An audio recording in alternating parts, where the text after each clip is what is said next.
Napoleón acabó con las conspiraciones interiores en Francia y consiguió durante algunos años mantener a raya a todos los países enemigos de la Revolución.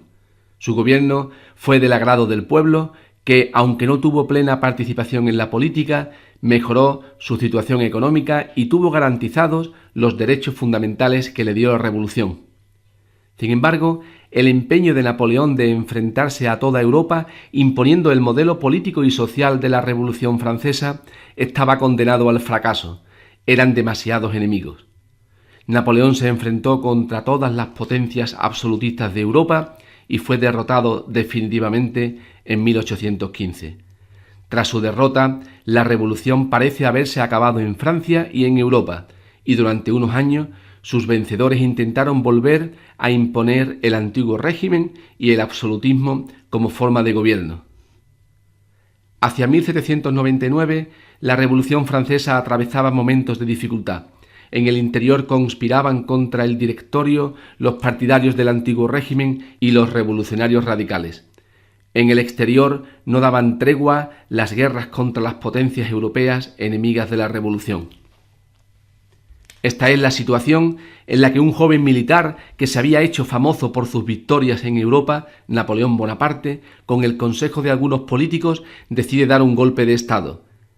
Entra con sus tropas en la sala de la Asamblea, la declara disuelta, entre aplausos de unos y abucheos de otros, y asume el poder en Francia ante el clamor y el apoyo del pueblo, que consideraba que venía para recuperar y defender los verdaderos valores de la Revolución.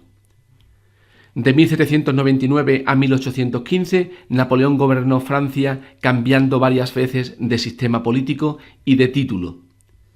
Entre 1799 y 1802, Napoleón asumió el gobierno de Francia con el título de cónsul. Napoleón compartía el poder con otros dos cónsules, y los cargos se consideraban electivos y temporales. A partir de 1802 y hasta 1804, Napoleón adoptó el título de cónsul vitalicio. Él se convirtió en el único cónsul y ocuparía el cargo de por vida. En 1804, el poder personal de Napoleón aumentó, al igual que su ostentación, y se proclamó emperador de la República de Francia.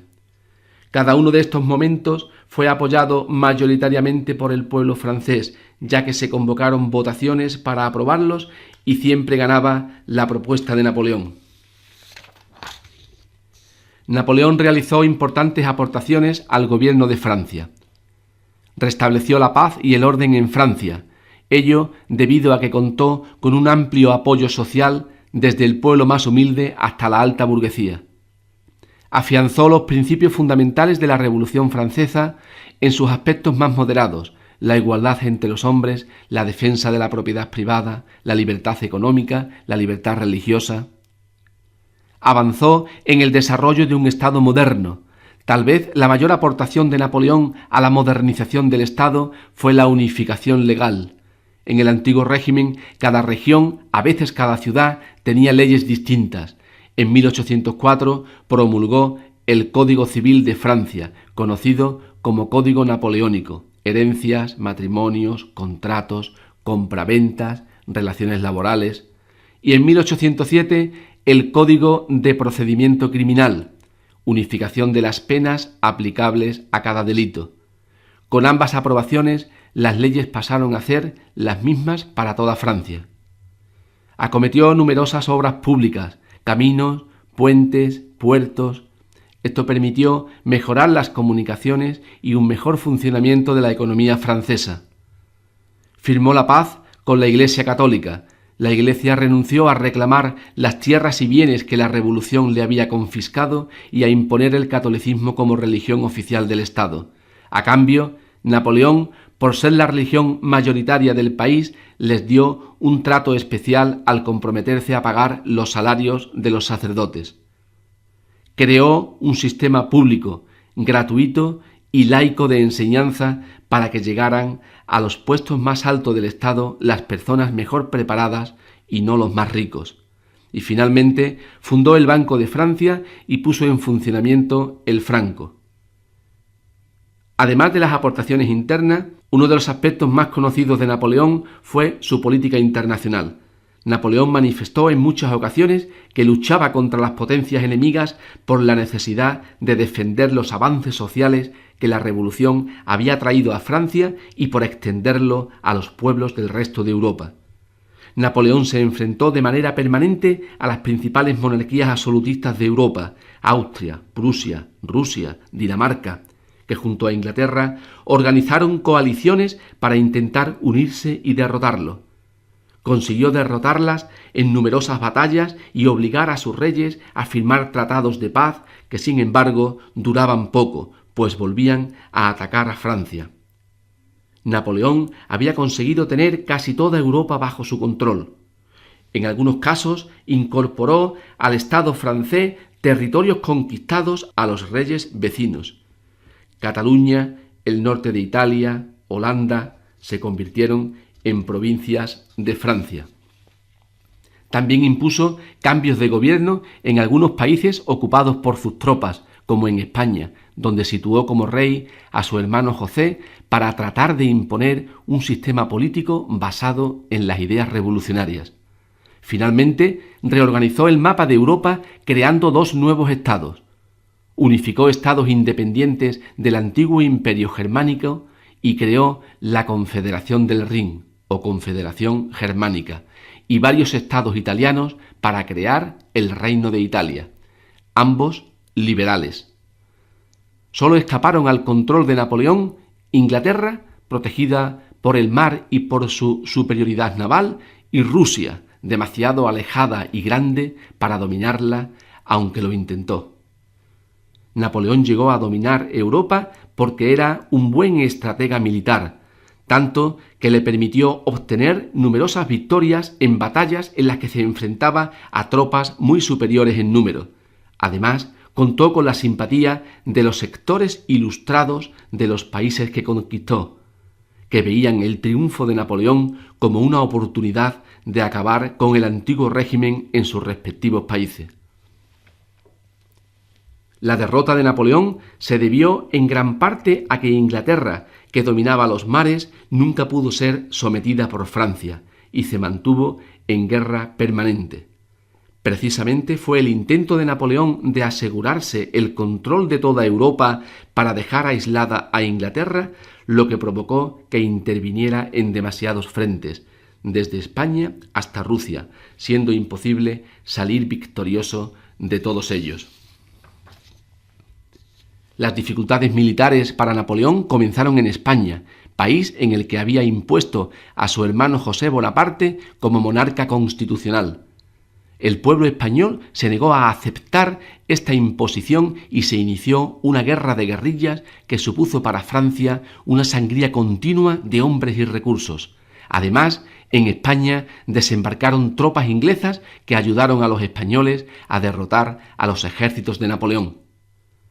Al tiempo que la situación en España empeoraba, Napoleón se embarcó en la locura de invadir Rusia para obtener su rendición y conseguir que no comerciara con Inglaterra. Aunque llegó hasta Moscú, tuvo que iniciar una retirada en pleno invierno que acabó con enormes bajas. Se estima que en la campaña de Rusia murieron alrededor de 570.000 soldados franceses. Las dificultades y bajas en España y Rusia fueron aprovechadas por el resto de países que se unieron para volver a declarar la guerra a Napoleón. Finalmente no pudo hacer frente a tantos enemigos y fue derrotado en la batalla de Leipzig, Alemania, 1813. El 11 de abril de 1814, Napoleón firmó su rendición y su renuncia al gobierno de Francia, tras lo cual fue desterrado a la isla de Elba, en el Mediterráneo. Las potencias aliadas que habían derrotado a Napoleón pusieron en el trono de Francia a Luis XVIII, hermano del asesinado Luis XVI. Sin embargo, Napoleón consiguió escapar de Elba y recuperar el poder por un breve plazo de tiempo que se conoce como el Imperio de los 100 días. Volvió a reunir un potente ejército, pero tuvo que enfrentarse en la batalla de Waterloo, 1815, a una coalición de tropas que doblaban en número a las suyas y fue derrotado definitivamente. Tras esta nueva derrota, Napoleón fue desterrado por los ingleses a la lejana isla de Santa Helena, en el Atlántico, donde murió en 1821 a la edad de 51 años. El sueño de una Europa unificada en los principios revolucionarios bajo el mandato de Francia había acabado. Los defensores del antiguo régimen momentáneamente volvían a tener el control de la situación. Se conoce con el nombre de Restauración el periodo comprendido entre 1815 y 1830, en el que las potencias europeas que vencieron a Napoleón procedieron a restaurar el orden político y territorial que existía en Europa antes de la Revolución. Las potencias absolutistas organizaron el mapa de Europa de manera que ninguna destacara por encima de otra y tuvieran la tentación de intentar imponerse al resto de Europa como había sucedido con Napoleón. Durante 15 años, los principales reyes absolutistas mantuvieron el control de la situación, apoyándose en un tratado de paz que regulaba las relaciones internacionales, suscrito en el Congreso de Viena de 1814, y en una alianza militar de apoyo mutuo contra los intentos revolucionarios, la Santa Alianza. Los principales acuerdos del Congreso de Viena fueron volver a imponer el antiguo régimen en todos los territorios europeos destronados por Napoleón. En España se restauró con poderes absolutos al rey Fernando VII, hijo de Carlos IV. En Francia volvieron a reinar la dinastía de los Borbones con Luis XVIII, hermano de Luis XVI. Devolver el mapa de Europa al estado anterior a las guerras napoleónicas, deshaciendo algunos países que habían nacido bajo la protección de Napoleón, como Italia y la Confederación Germánica, y despojando a Francia de todos los territorios que había conquistado a sus vecinos. Finalmente, evitar que se difundieran las ideas liberales propagadas por la Revolución Francesa. Para afianzar los acuerdos del Congreso de Viena, los principales reyes absolutistas de Europa firmaron una alianza militar, la Santa Alianza. Los monarcas de Austria, Rusia y Prusia fueron los impulsores, aunque luego se sumaron Francia y España. Todos se consideraban reyes por la gracia de Dios. Los miembros de la Santa Alianza acordaron respetar el reparto de territorios que se había hecho en el Congreso de Viena y no hacerse reclamaciones entre ellas. Vigilar para que no saliese ninguna iniciativa liberal. Crear una fuerza armada conjunta lista para intervenir en cualquier país en el que surgiera un intento de revolución liberal contra el absolutismo. Por ejemplo, intervino con un ejército poderoso en España, los 100.000 hijos de San Luis, para sofocar los intentos revolucionarios que querían acabar con el poder absoluto de Fernando VII. Metternich, ministro principal de Francisco I de Austria, fue el impulsor del Congreso de Viena y de la Santa Alianza.